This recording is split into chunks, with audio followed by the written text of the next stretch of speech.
안녕하세요. 주간부부입니다. 저희가 지금 와 있는 곳은 역사와 문화가 살아 숨쉬는 도시이자 황리단길로 대표되는 젊은 세대에게도 사랑받는 도시인 경주입니다. 저희가 이번에 경주에 온 이유는 한국관광공사 대한민국 테마여행 10선의 일환으로 진행되는 여행자 플랫폼에 대해서 알려드리기 위해서인데요. 경주 여행을 생각하시는 분들은 알아두시면 정말 유용한 정보니까 조금만 귀 기울이시고 들어주시면 감사하겠습니다. 여행자 플랫폼은 대한민국 테마여행 10선의 일환이라고 말씀을 드렸는데, 대한민국 테마여행 10선이라는 것은 문화체육관광부와 한국관광공사가 10개 권역을 설정해서 대한민국 대표 관광지로 육성하기 위한 국내 여행 활성화 사업입니다. 총 10개 권역에 나와 있는 도시 중에 여러분들은 얼마나 많은 곳을 가보셨나요? 저는 여행을 좋아해서인지 몇 곳의 도시를 빼고는 다 가본 것 같아서 왠지 모를 여행 부심이 좀 뿜뿜했는데요. 10개 권역은 대한민국 대표 관광지로 육성하고자 하는 곳이니까 기억해 두셨다가 한 곳 한 곳 방문해 보시면 좋을 것 같고요. 오늘 저희가 소개해드리는 경주는 5권역에 속해 있는데요. 5권역은 해돋이 역사기행이라고 해서 한반도에서 가장 먼저 해가 뜨는 일출 명소인 울산, 포항, 경주를 연결하는 찬란함을 찾아 떠나는 체험 코스라고 한국관광공사에서 소개하고 있는데요. 태화강과 동해를 모두 품고 있는 울산과 호미곶으로 대표되는 일출의 명소 포항, 그리고 천년의 역사가 담긴 거대한 야외 박물관이라고 할 수 있는 경주까지 5권역은 여행지로서 정말 매력있다는 생각이 드는 곳입니다. 이런 매력적인 여행지를 여행하시는 여행객들에게 도움을 드리기 위해서 한국관광공사에서 추진하는 사업이 바로 오늘 소개해드릴 주제인 여행자 플랫폼입니다. 돌고 돌아 이제 본론인데요. 그럼 여행자 플랫폼이 도대체 어떤 것이고 어떤 서비스를 제공해 주는지 말씀드려 보겠습니다. 여행자 플랫폼이라는 것은 기존의 여행객분들에게 도움을 드리기 위해서 운영하고 있는 관광 안내소가 저녁 시간에는 이용할 수 없고 내가 있는 지역에 없는 등 시간적, 지역적 한계가 있기 때문에 이런 한계를 벗어나고 지역 네트워크 활성화 및 관광 편의를 증진시키기 위해서 카페, 숙박시설, 체험시설 등을 여행자 플랫폼으로 지정한 것입니다. 간단히 얘기하자면 시간에 구애받지 않고 이용할 수 있고 내가 여행하는 인기 관광지에서 쉽게 찾아갈 수 있는 관광 안내소의 개념인데요. 그럼 어떤 서비스를 구체적으로 제공할까요? 첫 번째, 지역 주민들의 생생한 정보를 듣고 싶을 때 이용이 가능합니다. 1박 2일, 2박 3일을 머무르게 된다면 이런 일정으로 여행해봐라. 황리단길에 가려면 여기에 주차를 하고 이동을 해라. 비 오는 날의 경주는 이곳을 가봐라. 듣기만 해도 이런 정보 너무나 알고 싶지 않나요? 여행자 플랫폼에 들르신다면 이런 정보들을 얻어가실 수 있고요. 두 번째, 여행의 8알은 먹는 것 아니겠습니까? 저 같은 유튜버가 소개하는 맛집 말고 블로그와 인스타그램에 나오는 맛집 말고 현지인들이 가는 맛집이 알고 싶으신 분들은 여행자 플랫폼에 문의하시면 친절하게 알려주실 겁니다. 그리고 세 번째, 여행을 하다 보면 잠깐 쉬어가고 싶을 때가 있죠. 그럴 때는 여행자 플랫폼을 이용하시면 되는데요. 여행하는데 짐을 좀 맡겨두고 돌아보고 싶다 하시면 짐을 맡아드리는 짐 보관 서비스, 여행 정보가 담긴 리플렛이 필요하다 그러면 무료로 제공해드리는 서비스까지도 제공하고 있습니다. 현지인들로부터 제공받는 여행 정보와 쉬어갈 수 있는 서비스까지 상당히 괜찮지 않나요? 경주는 워낙 여행할 곳도 많기 때문에 이런 서비스는 더 매력적이라고 느껴집니다. 그럼 경주의 여행자 플랫폼은 총 몇 개고 어디에 위치하고 있는지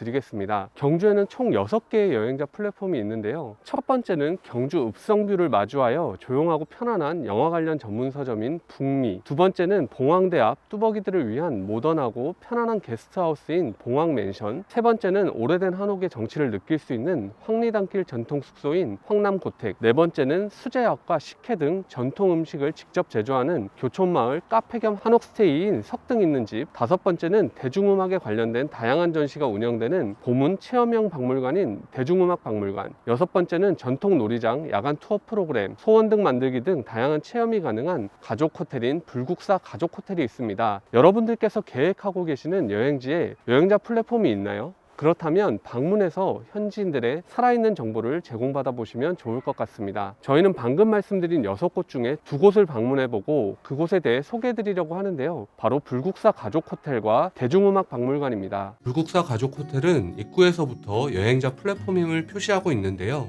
불국사로부터 도보로 7분 거리에 있는 호텔이라 불국사를 여행하시는 분들이 방문하시기에 좋은 여행자 플랫폼입니다. 호텔 입구에 들어서자마자 보실 수 있는 것은 일정별 경주 여행 가이드와 충분히 비치되어 있는 여행 리플렛인데요.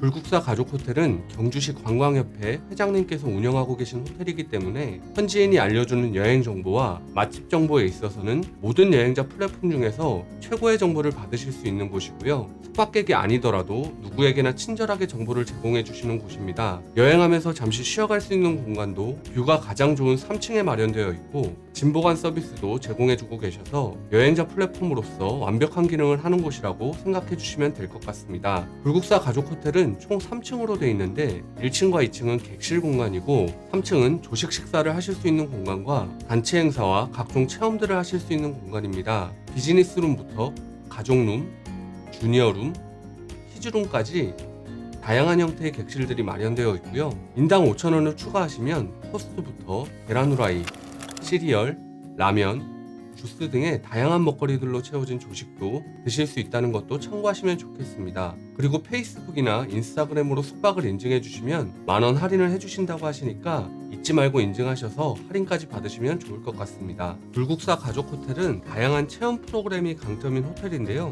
그 중에서도 불국사 가족호텔에서만 경험할 수 있는 체험 프로그램이 있는데 그건 바로 불국사 야간 투어입니다. 불국사 야간 투어는 불국사 템플스테이라고 생각하시면 되는데요. 불국사 템플스테이와의 차이점은 템플스테이는 불국사에서 숙박을 하게 되고 저녁 9시에 지침을 해서 3시에 일어나서 헛구람 투어까지 하게 되지만 불국사 야간 투어는 저녁 8시경에 모든 일정이 끝나고 이후로는 자유로운 시간을 가지고 숙박은 불국사 가족 호텔에서 하실 수 있다는 것인데요. 템플스테이는 경험해보고 싶지만 저녁 시간에는 자유로운 일정을 소화하시고 싶으신 분들에게 적합한 체험 프로그램이라고 생각됩니다. 불국사 야간 투어는 오후 3시부터 시작해서 전통복으로 갈아입고 나서 전문 가이드분을 통해 불국사의 역사부터 불교와 불교 건축에 대해 배워나가면서 불국사 투어를 진행하게 되고 불국사의 사찰 음식으로 저녁 식사를 한 이후에는 화물소리 명상,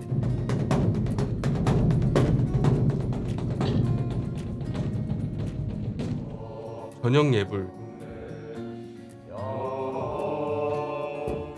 그리고 108배, 그리고 탑도리까지 불국사 야간 투어가 아니고서는 경험해볼 수 없는 시간들을 가지실 수 있는데요. 1000년이 넘는 역사를 가진 불국사를 고요한 저녁 시간에 걸어보고 느껴볼 수 있다는 것만으로도 불국사 야간 투어는 정말 매력적이었습니다. 그리고 불국사 가족 호텔에서는 서예 체험도 하실 수가 있는데요. 예쁜 족자에 남기고 싶은 글들을 써볼 수 있는 시간인데 완성한 작품은 집에 걸어둘 수도 있기 때문에 한 번쯤 체험해보셔도 좋을 것 같습니다. 또 하나 50년이 넘은 기와장에 글을 써보는 체험도 있는데요. 이 체험은 특별한 날을 맞으신 분들을 위해 제공하는 사장님의 서비스라고 하는데 특별한 날에 이곳을 방문하신 분들은 사장님께 꼭 말씀하셔서 귀한 체험의 기회도 누려보시면 좋겠습니다. 그리고 불국사 가족 호텔에는 이곳에서만 맛볼 수 있는 소량기 가득한 달빛 주담이란 전통주도 있으니까 한번 경험해보셔도 좋을 것 같습니다. 두 번째 소개해드릴 여행자 플랫폼은 대중음악박물관입니다. 대중음악박물관은 경주의 대표적인 여행지인 보문관광단지에 자리하고 있어서 보문관광단지 여행을 계획하고 계시는 분들은 방문해보시면 좋은 곳입니다.